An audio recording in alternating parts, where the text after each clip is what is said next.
Welcome to Fighting Back. News talk, current events, and political commentary. Now here's the host of Fighting Back, Uncle Ronnie. And welcome to Fighting Back. This is Uncle Ronnie, and let me tell you this. This is a beautiful Wednesday. The rain that we were suspecting we would have the other night didn't occur. So, Liz Harris, we know that you're on the line there, and we're just very, very thankful that you didn't have to go home in the rain. She was complaining the other night that she'd probably have to drive all the way home in the rainstorm that never came. Wow. So we're real happy about that. Liz, thank you for having us on your podcast there as well, and we're very happy to do that. Tonight we have Mr. Ray Michaels back. Hello, everyone, and I am back from assignment. I know he's been on assignment. We were talking about It's a boat. That being a boat, yes. and of course we have our very, very own Josh. And where in the world is Josh Bernstein? He's right here in our studio. So if you ever wonder where Josh Bernstein is, he's right here. And every Wednesday.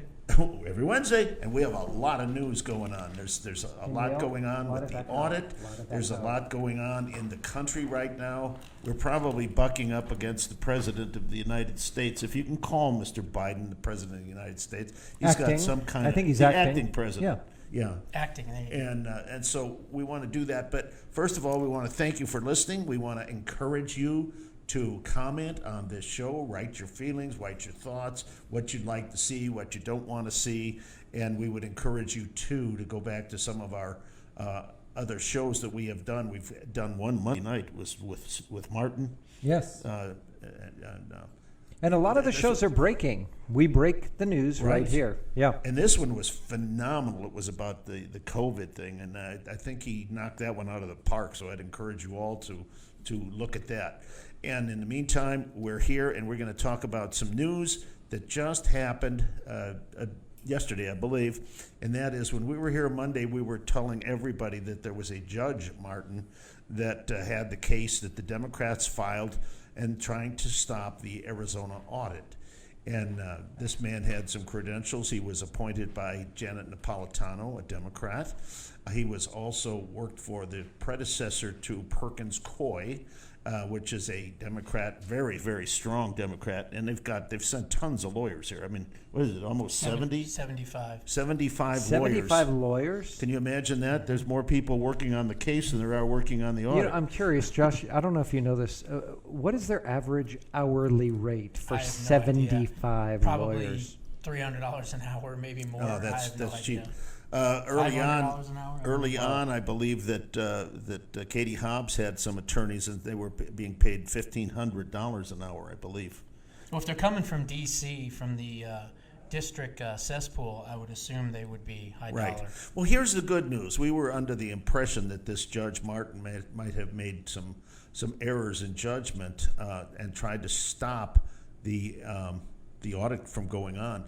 One, they were saying that the ballots were not secure. Okay, that's not the case. The ballots are secure. One, that the facility was not secure. That's not the case. That was secure.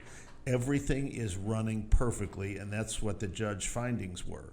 Now, we were talking about that's kind of unusual for a judge that's a Democrat. He had no choice. I mean, the plenary responsibility is the Arizona Senate.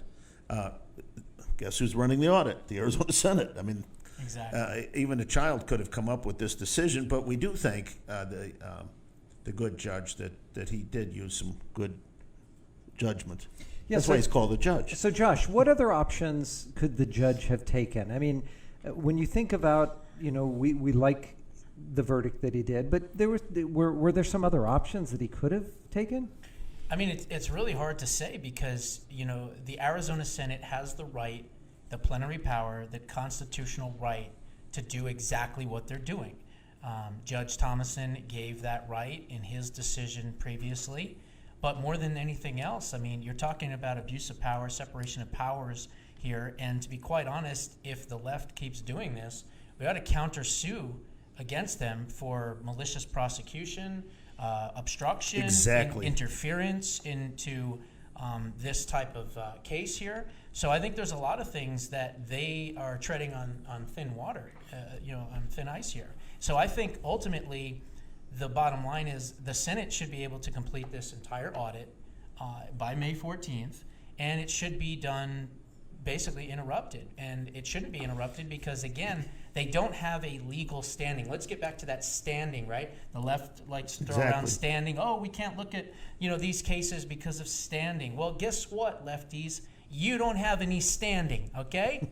The Arizona Senate is and has the ability and the constitutional right and power to do exactly what they're doing, and there's nothing you can do. And the interesting thing about this, and there's a term that you've heard, we'll use it in a minute, the Senate has only rented the facility for a given length of time. Just, I don't know what that time is, but let's say 3 weeks. May 14th. So, well, it sounds like 3 to 4 weeks. And then the place is no longer, so if they don't have their job done, then they got to vacate the place. Now, the term that I'm referring to, ladies and gentlemen, is called slow walking. Mm-hmm. And they have been throwing lawsuit after lawsuit. And I think what they were hopeful for, the first judge even made a good decision. They were saying they were wanting him to stop the thing. And he said, well, we may want to stop this, but you've got to put up a $1 million bond to pay for all of the costs that are being accrued while nobody's working. Exactly. So this judge used some good judgment there. I'm quite frankly, I'm kind of proud of and this. And Ray, what is the reason that they did not put up the $1 million, sir? They didn't have it. That's part of it, but what they could have gotten it. Soros would have made it available. Right, but what else? Well, because they knew they didn't have a case and they knew they were going to lose. Right. That's why. And they didn't want to lose the money. Correct. So at any rate, that's one of the things. So we're happy about this. There's a lot of things still going on. Lawyers being hired, lawyers being fired. We got a call from one of our regular attorneys that are on this show, Alexander Koladin. He was one of the lawyers that was in a little jeopardy here. They were representing him, and they said, well, we don't want you to represent our client here, or the client told them they didn't want to. So they hired another higher impact guy. Ultimately, I guess Alex still went before the court because the other guy wasn't up to speed, and they didn't want to slow the process down and say, well, we'll just wait another 2 days. So Alex, in fact, did present the case, and to his credit, the judge agreed with Alex. So we're very happy about that. Things are moving right along there, and we're hoping that we're going to have some results. Liz Harris, thank you again for having streaming us on your show. She was here Monday. What a fantastic woman this is. I cannot believe the energy and the determination that she has had and the dedication to this. Without her, I think this thing might have stalled out. She doesn't know the quit word, which is good. And it's not just her. There's many other great patriots that are doing fantastic work out there. We the People is another one. I mean, there's a group of us that Gail, are going to save. Gail is out there. We are going to save this country. And, I hear from conservatives that say, our vote didn't count. There's nothing we can do. The left is too strong. And while they're complaining about all that stuff, we're putting in action. We're contacting representatives. We're pushing for the audits. We're doing all these things. We're keeping an eye on New Hampshire. We're hopefully going to push the Georgia legislature to continue on doing more forensic audits because, again, there's 3,143 counties in the United States of America. Could you imagine if just 10, maybe 15, 10 or 15 counties did forensic audits? What would that do to the left? Number one, it would make them have less hair than even me. But number two, they would be spread thin everywhere because they wouldn't be able to stop all of the audits. And that's why I keep pushing other states, whether you're in a blue state, red state, purple state, doesn't matter what state, okay? State of confusion, it doesn't matter. Contact your local officials and demand that they start doing kinematic forensic audits as well. And our motto has been forever and ever and ever, and it still is, liberty through action. Ladies and gentlemen, I don't care who you are, you, through your actions, can make things happen in America. That's what this country is about, and that's what we want to stay about. So don't sit down on your hands and say, we can't do anything, because we can. We did it once in 1776. We can do this again. We can still fight for America. But here's the difference, though. Absolutely. Here's the difference. Today, we don't have the same heart I'll use that term. Back then, when they signed the Declaration of Independence, they said, we are willing to give up our life, our fortune, and our sacred honor for those who come after us, not even for us. Right. Here, we had one senator say, look, I'm the oldest one here. I've been in the longest. My life is more important than this job. Right? When you say it's a job, it's not a job. It's a dedication. You were serving. Yeah, you were serving somebody. So that's the big difference now. And when you talk about somebody like Liz Harris, you're talking about somebody who has a heart that is so big that even it doesn't matter who comes up against you, what they're doing, what they're saying, the signs that they make. I mean, you should have seen her campaign. It was pretty crazy what some people were doing. But they still persevered. And that's what we need to do. That is what about being an American is all about. And we have another great American out there. I just want to point out, we haven't mentioned his name in quite a while. Eric Winook. Absolutely. He's frequently on the show, and sometimes he stands in. Well, he's working directly with We the People AZ Alliance, yes. And they're doing some wonderful work as well. We mentioned them quite a bit. And GSA, Great State Alliance, they're doing some wonderful work as well. I want to move on from this, because what's happening here in Arizona, we're going to stay on top of.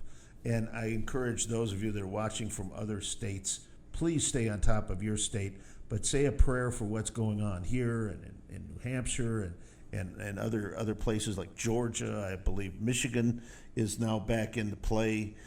Some people in Pennsylvania. Let's especially in the upper peninsula, which is more conservative. And country. I think they're waiting for us. They want to see what we're doing here in Arizona. If this domino goes, and who knows what's going to happen? Only the Lord knows. And I'd encourage you all to bring the Lord into this, because His will be done. Believe me, it always has been. One thing I wanted to touch on: the former Secretary of State Ken Bennett in Arizona did a video a couple days ago with Dr. Kelly Ward outside.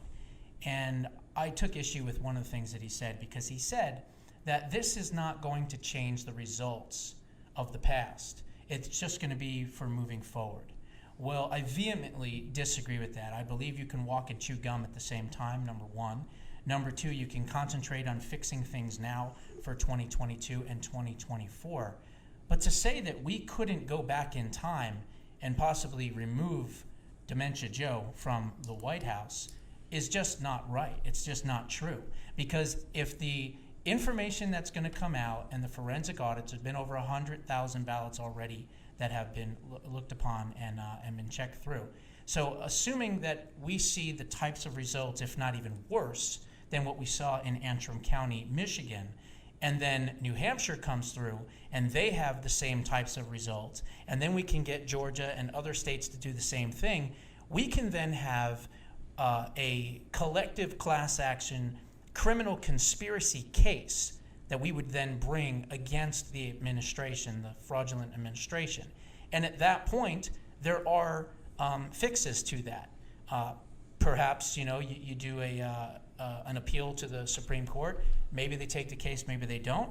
But there is a writ of quo warranto. I'm sure you've heard me talk about that in the past. Basically, that is a legal procedure used to remove someone who's been elected fraudulently in office. So there are other ways to do this. I will never quit, never comply, never relent, never give in, because we don't want to just do this audit just to find out and then go, well, gee shucks, we lost that one, let's just move on. That doesn't work, okay? The quit is not in my DNA, and I know it's not in Liz, and I know it's not in all the rest of them.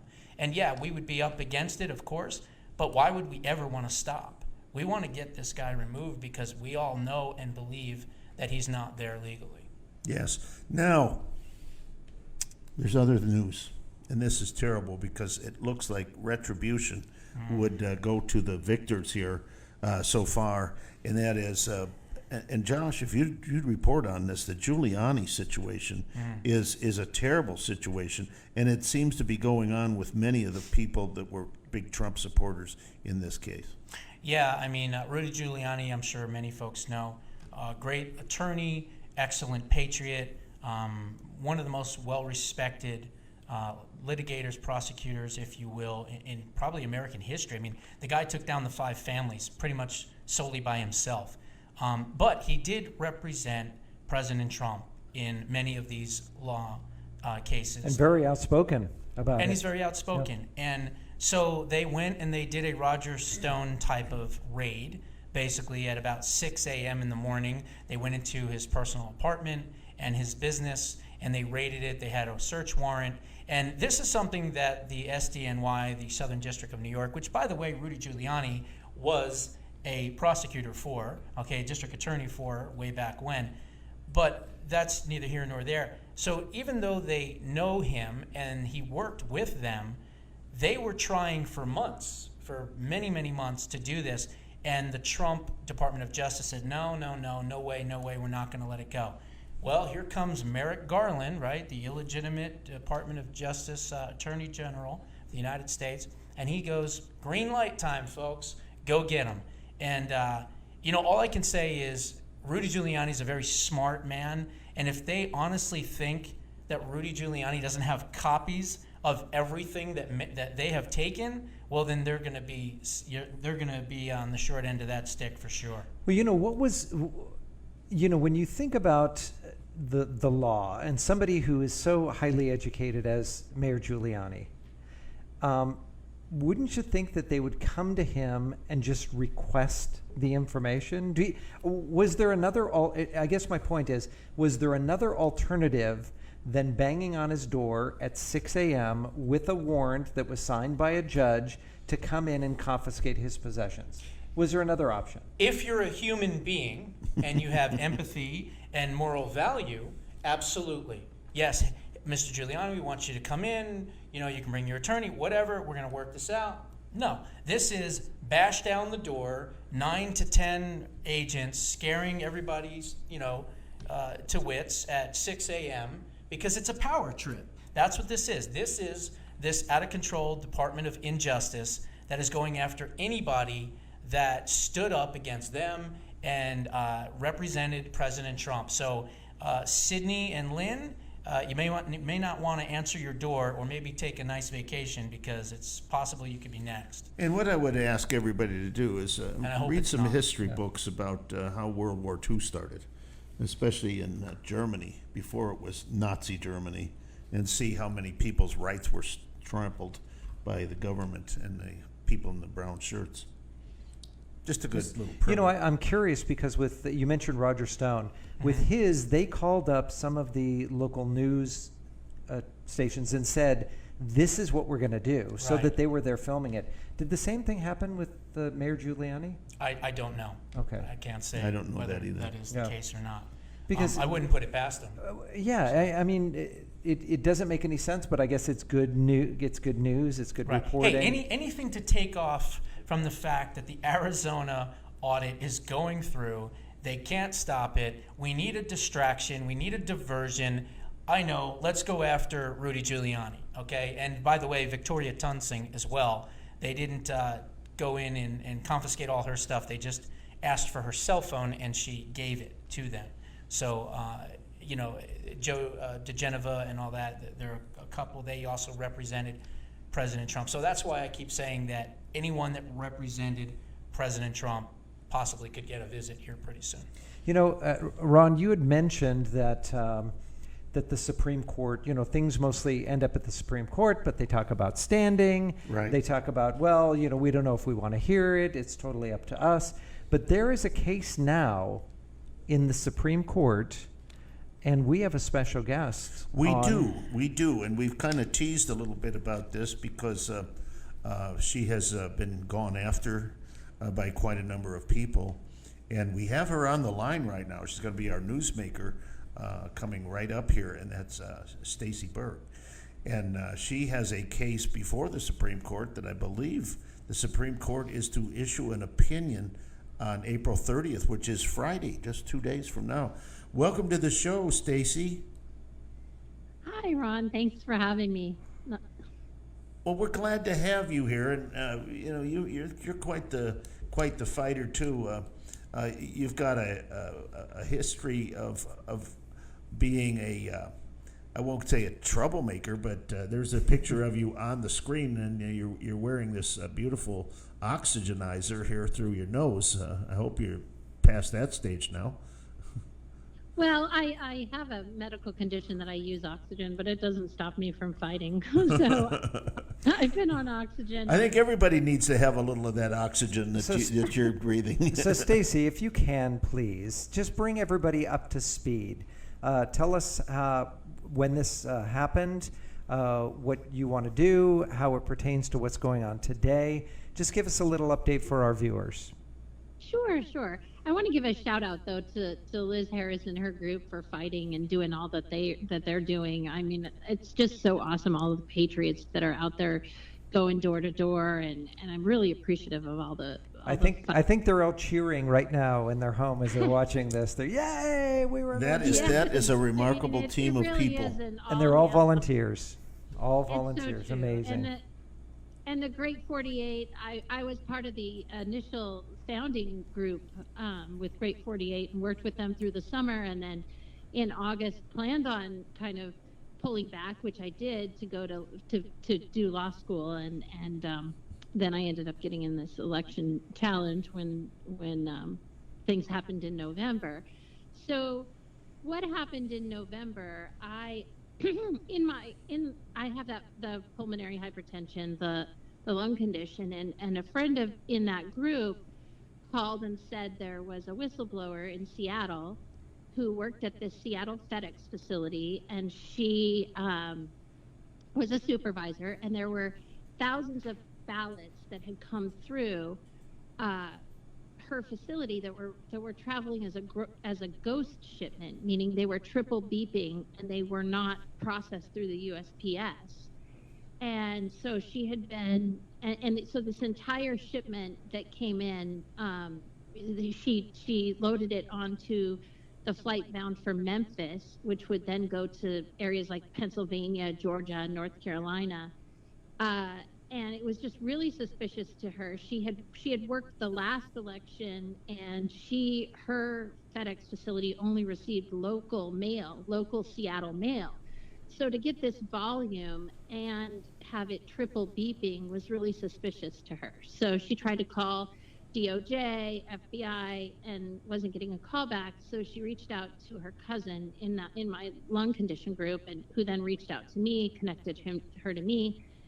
And that's how it kind of started. I reached out to the Trump campaign. I reached out to Andy Biggs, texted him, and I got a call that there was a tip that had come in about this South Korean plane this was the Trump team that had told me about this, and that some individuals had, Marco and Josh Barnett and some others, were aware of this plane. And Ryan Hartwig from Project Veritas, he was a Facebook whistleblower, so they went out to the airstrip and then sent me video of this plane, and so I took the video and I ran it through FlightAware, and when I ran it through FlightAware, it tracked to my whistleblower in Seattle's dock in that same area, which was really interesting. So they had a tip here in Phoenix that this plane HL 8230 had landed carrying illegal ballots and was offloaded at the Phoenix Sky Harbor Swift Aviation, and that those ballots were offloaded, and then so that was the tip that they had. So they went out and got video of the tail number when the plane was leaving, not when the ballots were unloaded, but when the plane was leaving.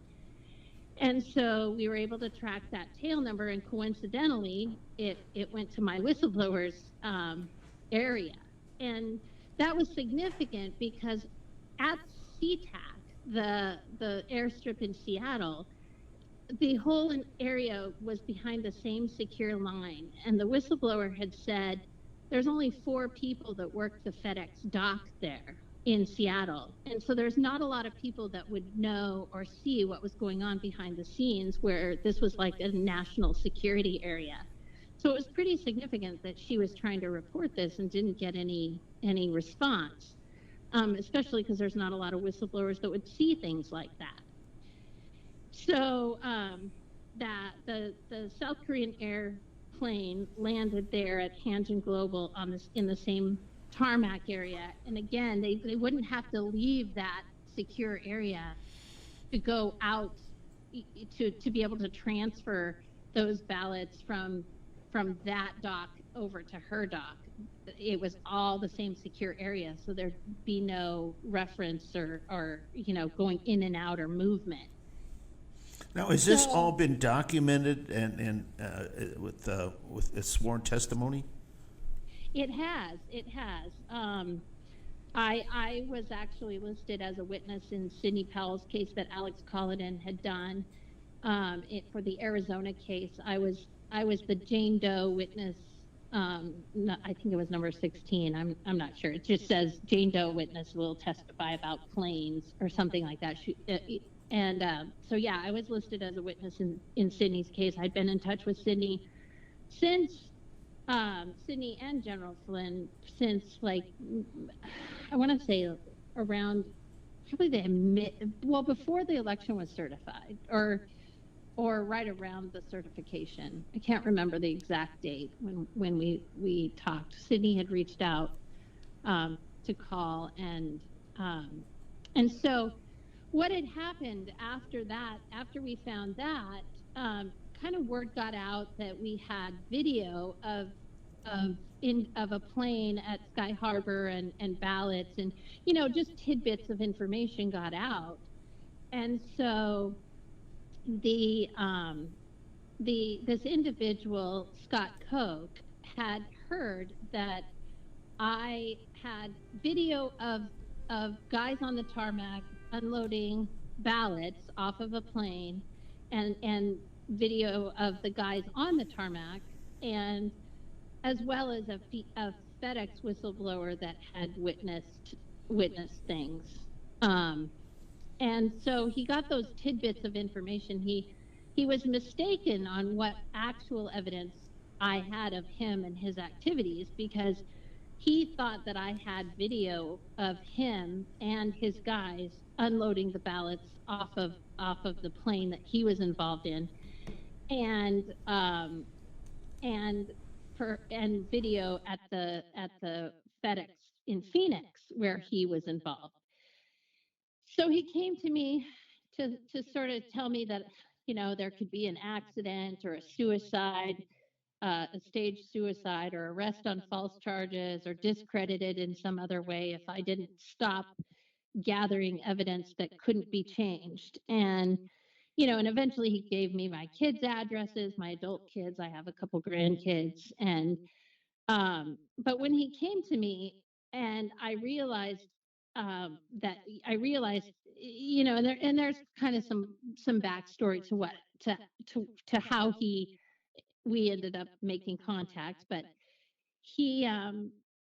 I realized a little bit into the conversation that he knew what was going, he knew about this, he knew stuff, let's put it that way. So I took my phone, and I have a voice memo. I'm in law school, so I have voice memo on my phone. And so I record lectures. And so I just, on the face of my phone, just hit voice memo and started secretly recording this conversation with him, where he ended up confessing to the whole plan and what was happening with this ballot fraud. And again, he thought I already had the evidence of him and his guys. He thought I had the video evidence because of what evidence Josh Barnett and Ryan and those guys had taken out at the airstrip. Now, when he confessed to all of this, he was talking about a different plane. The plane that he was involved in was actually in the care of the Arizona Air National Guard, and that this was an inside job with the government, and that he was working as a DOD contractor, and that this was actually a faction of the government that was running, that he was involved with, that these ballots came off the plane. Now, if you know the tarmac at Sky Harbor, the Swift Aviation is right next to the Arizona Air National Guard, and FedEx is also right there, much like in Seattle, where the FedEx, was near the whistleblowers dock. The Air National Guard, FedEx, and Swift Aviation are all really close to each other. So the plane that he was involved in with, he says, was in the care of DOD, meaning the air, and he was specific, the Air National Guard. So we're unsure if there was also ballots on the HL 8230 or if this Air National Guard plane carried the ballots, but he did confess that he and his guys removed ballots from the plane that they were involved with. And he had, at the beginning of the conversation, he had given me a different tail number of the plane that he was involved in. But partway through this conversation, I wasn't tracking that it was a different plane. I thought we were still talking about HL 8230. And I think somewhere through the conversation, he started realizing that I didn't have the evidence, the video of him and his guys. And so I realized he realized he had confessed to this, involvement of taking these ballots off the plane. And he said that they took the ballots off the plane and they took some of them to FedEx, well, most of them to FedEx, which they inserted in. Oh, go ahead. Take a break here. We're running a little Okay. late, so just hang tight there, and Yeah. we're going to go to a break, and so don't leave the phone here. We'll be right back after this. Mr. I always want to call Neil Mr. O'Connor, but he's not Mr. O'Connor. It's Nope. Mr. Neil DeSanti, Yes. our producer.